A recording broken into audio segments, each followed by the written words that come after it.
tell me a little bit, like, when you, given the structure of the film and how you were shooting it, were you surprised when you finally saw it all come together? When I saw it, yes, very surprised. No, we've been talking about that often today, and that's, I knew it was going to be a good film because, everybody involved is really good at what they do. You're in it.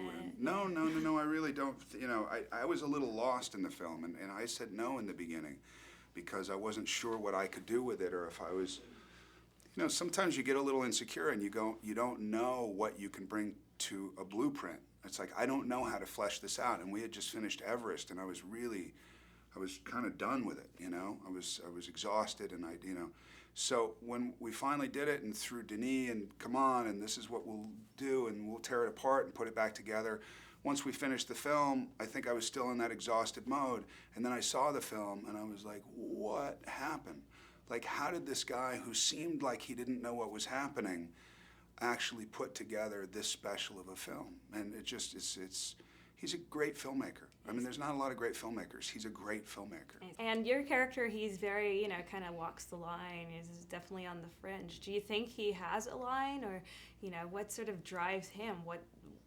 That he's willing to move it so much? There's a difference between his personal line and his professional line. His professional line is he's given a job to do, and his job is to figure out a solution to every single problem by any means necessary. I think, I always had the feeling that personally, he's probably a really good parent, a really good husband, and has his life very separate that he never speaks about.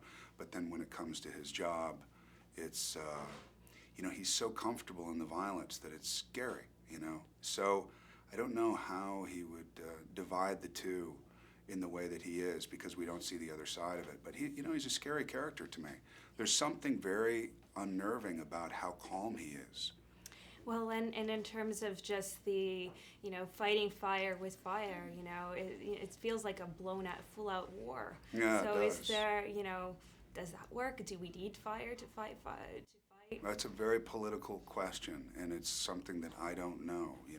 I personally think that rehab is probably our best bet, and something that Nixon came up with, and something that worked very well until they created this thing, the war on drugs, which for 40 years and $1 trillion later didn't work at all.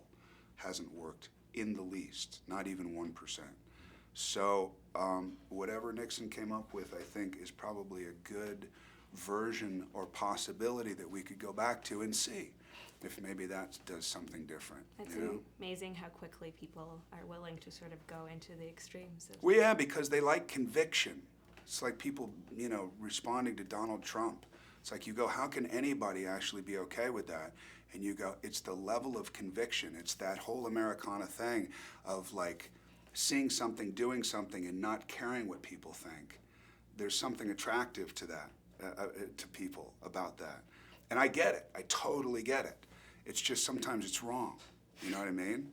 And you have to be able to kind of step back and assess what that is for you personally, as opposed to just, oh, finally somebody was conviction. Yeah,